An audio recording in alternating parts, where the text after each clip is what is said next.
Good morning, students. Today we are going to start and learn about parts of a sentence. Large sentence, kind of a sentence, affirmative, interrogative, assertive, declaration, exclamatory, imperative. That type of sentence we learn. Now parts of a sentence. Sentence के parts कितने होते हैं? तो see, a sentence has two parts.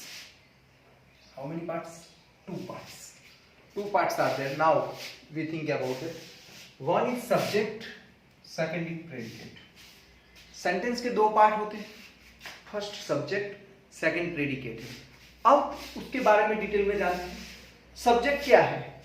तो subject is that part of a sentence that names person और thing about whom something is said. Subject क्या है? तो कोई पर्सन का नेम होगा या कोई थिंग का नेम होगा और वो पूरा का पूरा सेंटेंस उसके बारे में ही होगा. तो जो नेम है मतलब वो चाहे पर्सन का नेम है या थिंग का नेम है या pronoun he see it whatever, तो वो सब्जेक्ट है हमारा. और बाकी जो बचता है वो क्या रहेगा? प्रेडिकेट. प्रेडिकेट क्या है देखते. अभी यहाँ पे एग्जांपल देखें हम तो देखो माय ब्रदर, ये कोई पर्सन का नेम हुआ तो सब्जेक्ट हुआ ही, सब्जेक्ट सी, सब्जेक्ट बराबर है. ग्लास सब्जेक्ट हो सकता है. स्टार्टिंग में अगर ग्लास आया है तो सब्जेक्ट है. थिंग है कोई भी बराबर है. तो इस हिसाब से दे बहुत सारे हैं ऐसे बराबर. तो ये आप जानते ही हो वो है सब्जेक्ट. अभी प्रेडिकेट की बात करें तो अ प्रेडिकेट इज अ वर्ड और a group of words that tells us something about the subject. ये जो प्रेडिकेट है वो पूरा का पूरा जो हमारा ये सब्जेक्ट है उसके बारे में कुछ कहता है. किस तरह से? My brother is clever. तो ये माय ब्रदर के बारे में कहा. He it's an apple. तो ये पूरा प्रेडिकेट हुआ. She watches TV. They are singing a song. ये दे के बारे में कहा कि भाई ये लोग गाना गा रहे हैं. समझ में आ गया? तो ये ऐसे है सब्जेक्ट प्रेडिकेट और हम पढ़ भी चुके हैं, आपको पता है. तो सेंटेंस के two part, subject and predicate. अब सब्जेक्ट एंड प्रेडिकेट में क्या है? देखो ये सब्जेक्ट मैंने पूरा लिखा और ये सारा का सारा ये सब्जेक्ट है, समझ लो यहां तक. और ये सारा प्रेडिकेट है. प्रेडिकेट में क्या क्या पार्ट्स आ सकते हैं? देखो तो वर्ब्स आता है, पहले कॉम्प्लीमेंट्स आता है, ऑब्जेक्ट आता है और एडवर्ब आता है. और ये सारे के सारे सब्जेक्ट वन वर्ड ही होता है. उसके बाद जो पीछे है वो प्रेडिकेट है.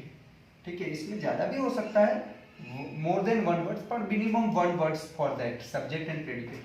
इसमें verb, complement, object and adverb predicate में हो सकता है. माय मदर सिंग्स, जो भी हो, well. My mother sings well, ये पूरा सेंटेंस हुआ. यहाँ पे ये नहीं है दोनों. माय मदर सिंग्स वेल, तो माय मदर सब्जेक्ट हुआ. सिंग्स वेल जो है वो प्रेडिकेट हुआ. और सिंग्स उसको वर्ब कहते हैं, वेल को एडवर्ब कहते हैं. उसका भी मैंने पार्ट किया है. ही कॉट द बॉल, समझो पूरा सेंटेंस है ये. ही कॉट द बॉल, तो ही सब्जेक्ट हुआ, कॉट द बॉल प्रेडिकेट हुआ. अब उसके अंदर प्रेडिकेट में कॉट जो है वो वर्ब है और द बॉल ऑब्जेक्ट है. समझ में आ गया? दे आर सिंगर्स, यहां पे सेंटेंस फिनिश्ड हो गया. तो दे सब्जेक्ट, आर सिंगर्स प्रेडिकेट है. इसमें आर वर्ब है और सिंगर्स कॉम्प्लीमेंट्स. कंप्लीट. समझ में आ गया? तो इस तरह से होता है हमारा सब्जेक्ट एंड प्रेडिकेट. ये लिख लो. थोड़ा आगे इसके बारे में डिटेल में थोड़ा जानते हैं. फटाफट ये इतना लिख लो.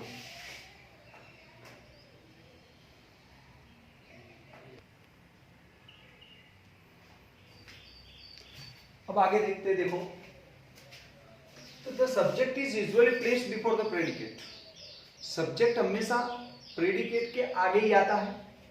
मतलब कि फर्स्ट सब्जेक्ट होता है उसके बाद ही प्रेडिकेट आता है. But sometimes the order is change.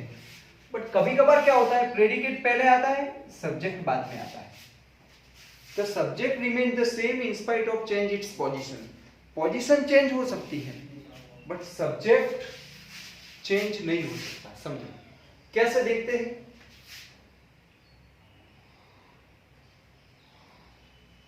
a letter came after few days. Later came after a few days. तो इसमें a later subject है, came after a few days predicate. अब अगर उसकी मैं पोजीशन चेंज करता हूं पर सब्जेक्ट वही का वही रहेगा, खाली पोजीशन चेंज होगी. देखते हैं. आफ्टर a few days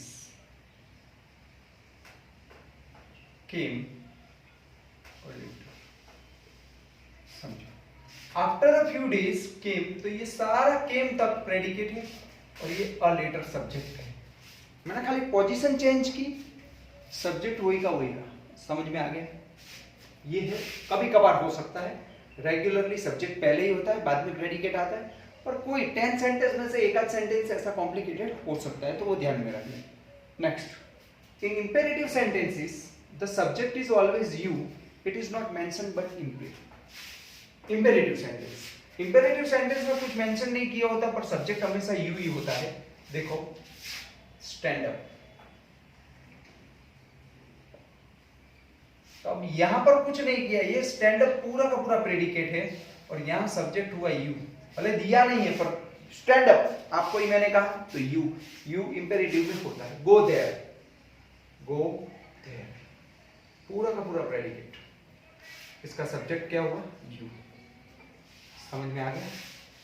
तो इस हिसाब से होता है इसका इंपेरेटिव सेंटेंस. अब ध्यान रखो, ये कोई सेंटेंस है, थोड़ा बहुत देख लेते. ही स्पेंट मनी, आपको पता है इस तरह से ये सर्कल करता हूं. ही, ये हुआ सब्जेक्ट और spent money predicate. Raja and Meeta are playing cricket, तो Raja and Meeta are subject and are playing cricket predicate. She tells a story, तो सी है वो सब्जेक्ट है, टेल्स अ स्टोरी प्रेडिकेट है. हैव यू फिनिश्ड क्वेश्चन होता है, तो फर्स्ट नहीं सेकंड नंबर सब्जेक्ट होता है you. You is the subject and बाकी जो है ये पूरा प्रेडिकेट.